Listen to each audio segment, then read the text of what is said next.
Hello, welcome back to the J&B. What you see here is just two of my horses, and right here's Ginger, and right here's her baby Chance, he's 2 years old now, and the wife, she wanted to put this in there. I don't see 350 of us fitting in there. I was talking about my car or my truck engine there. Anyway, I thought it was kind of cute. Um, but moving on along, her and I were talking this evening. As in, how did Robert B. Thomas come up with the equation, and figure out what sign you are in for a particular day of the week? Meaning, like, let's say it's a Friday or Friday, and you will be in, for example, okay, I'm a Taurus, so we're just going to use Taurus. Friday would be a Monday, would be Taurus. And then come Sunday, you'd be down here in Pisces or something of that nature. And then 3 or 4 days later, you'd be over here in Virgo, which would be all around the body. Now, a lot of people don't plant by the signs and go by the sign. The moon signs and zodiac sign, phases of the moon, the zodiac sign. Oh, that's just an old wives' tale, yada, yada, yada. Well, I can by the sign, and I like to stay as close to the moon phases when I do things, like setting fence posts, putting shingles on the house, digging holes, chopping wood, things that of that nature. And I do know that if you set a fence post in the light of the moon, for some reason it works its way loose, and you're always tamping it, getting it tamped to make it sturdy. Whereas if you would do it in the dark of the moon, it's usually a one-time deal that, okay, you got it set, it's in the ground, you ain't got to mess with it. And what I mean by the dark of the moon and the light of the moon is when the moon is going down from full moon to new moon, that's considered the dark of the moon. And then from the new moon, or the day after the new moon, to the full moon, that's considered the light of the moon. You can go on and on about doing things by the phases of the moon.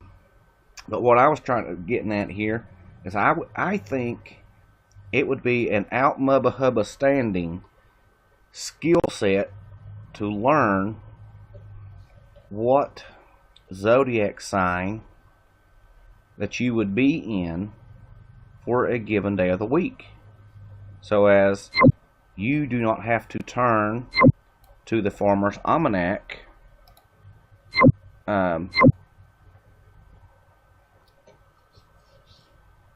get your answers. And a lot of people, laugh and play it off as in, oh, well, that's just a big joke. But it is correct 80% of the time. And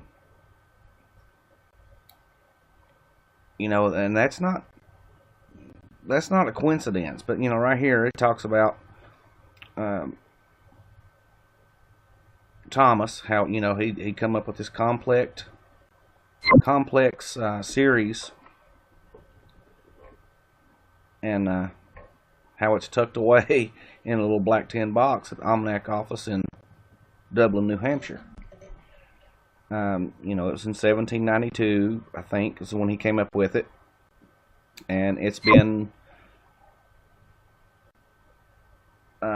produced since then. Yes, it's had several editors and things, since his passing, but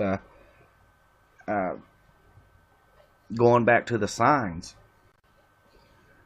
and I do know a lot of people that if they get a hankering for want to go can apples, then they'll just get up and can apples, or sauerkraut. Sauerkraut's a big one. A lot of people, they will only do it when it's in the head, which is Aries. Other people do it when it's in Cancer, which is in the breast. Other people do it when the sign is in the Pisces, which is in the feet.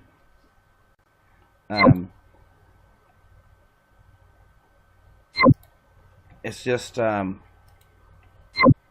your preference on what you want to do it. So that's their answer.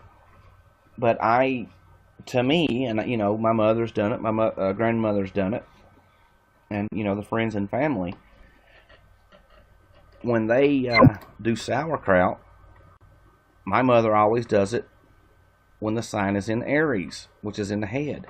And when she does it, and she does nothing different,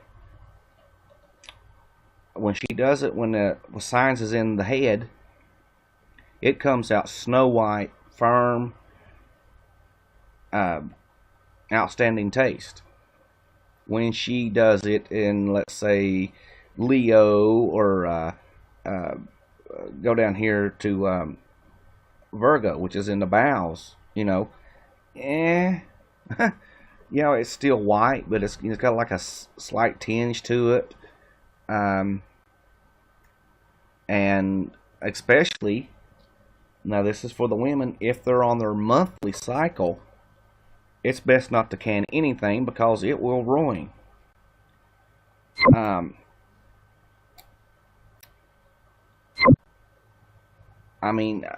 I've witnessed it, and sure enough, it come out to be true. But the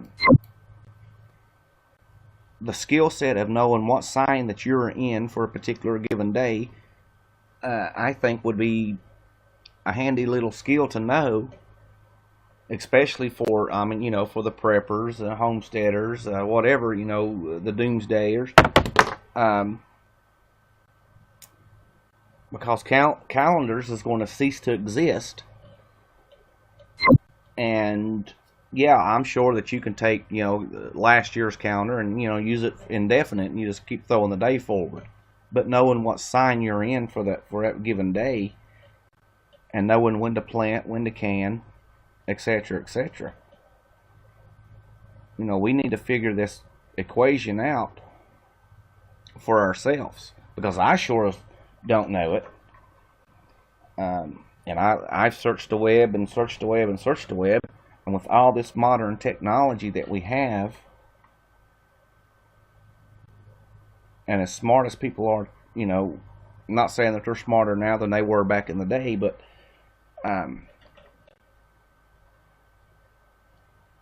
what do y'all think on this? And the same way with planting. When you plant, what phase of the moon are you in? Are you in the light of the moon or the dark of the moon? Obviously, if you're in the light of the moon, which is the waxing phase, you plant your above ground crops, and then the dark of the moon is your root crops. And then let's go a little bit further. When you wean your animals, let's say your calf, let's say your cow or heifer, this is her first year pushing out a baby. You wean that calf in the dark of the moon.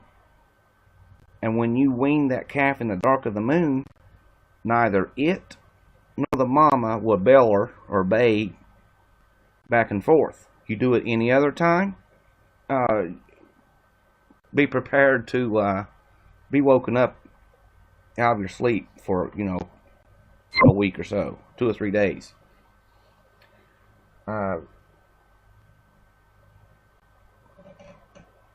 Lost train of thought. But anyway, that's just a little thing that I was taught growing up. And the same way with castration. You castrate your bulls and things, it'd be a good time to do it in the dark of the moon. They don't bleed as much. They don't hurt as much.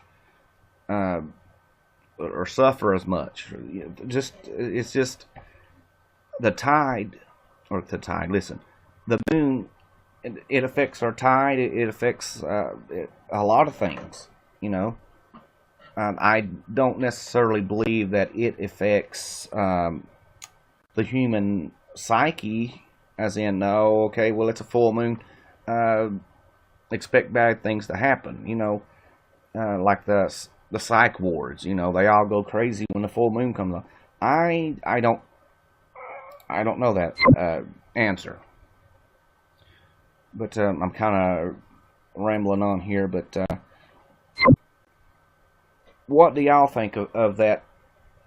Obtaining that and having that skill set, is in knowing what sign that you're in for a given day of the week. Thank you for watching.